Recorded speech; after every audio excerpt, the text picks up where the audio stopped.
di KM 47 atau 4.865,3 triliun rupiah pada 2024 dibandingkan dengan tahun 2019 atau masa-masa sebelum pandemi. belanja.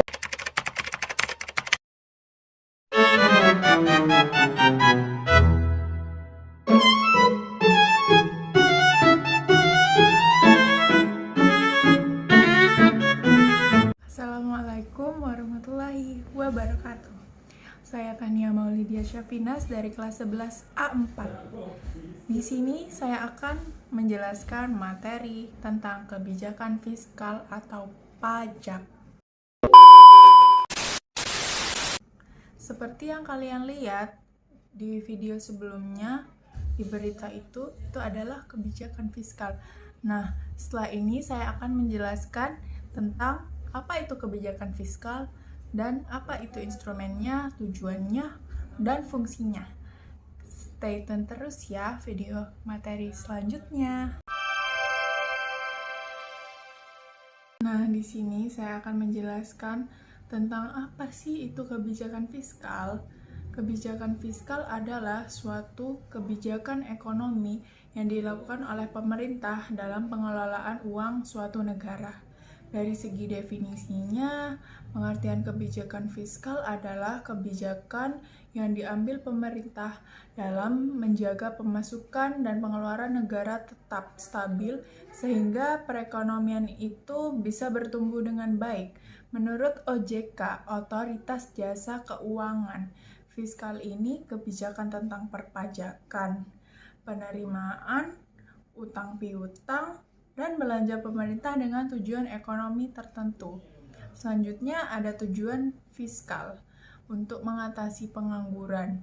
Karena pengangguran ini adalah permasalahan yang umum dan pasti banyak dialami oleh negara.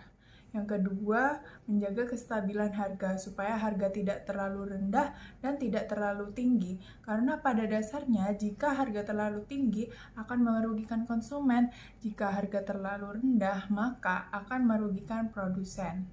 Yang ketiga, meningkatkan lapangan kerja. Dan yang keempat, meningkatkan pertumbuhan ekonomi supaya pendapatan nasional atau GDP meningkat dengan seiring berjalannya waktu. Yang kelima, meningkatkan investasi baik dalam negeri maupun luar negeri. Maka nanti akan memberikan efek yang luas terhadap penurunan pengangguran, peningkatan lapangan pekerjaan, dan peningkatan pertumbuhan ekonomi juga pastinya ya.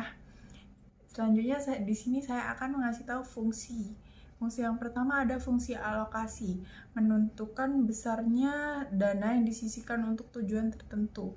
Yang kedua, fungsi distribusi, untuk menentukan strategi yang lebih spesifik agar dana bisa didistribusikan. Yang ketiga, fungsi stabilisasi, menjaga kestabilan perekonomian, misalnya menjaga bahan pokok tetap tersedia dengan harga yang terjangkau. Yang terakhir, fungsi pembangunan, menentukan kebijakan yang jangka panjang.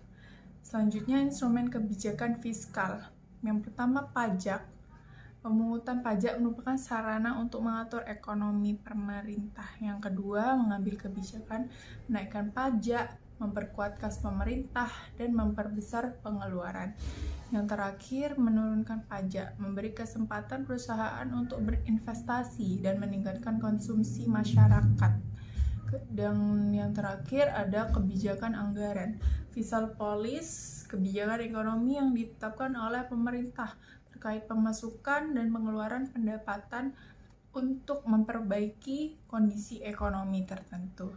Yang terakhir saya akan menjelaskan penerapan kebijakan fiskal ini, upaya pemerintah untuk mengelola dan mengarahkan kondisi ekonomi melalui pengaturan penerimaan dan pengeluaran negara. Jadi kebijakan fiskal ini dapat dilakukan dengan cara menaikkan atau menurunkan tarif pajak serta mengatur pengeluaran pemerintah. Sekian penjelasan dari saya, itu yang bisa saya sampaikan, kurang lebihnya mohon maaf. Wassalamualaikum warahmatullahi wabarakatuh.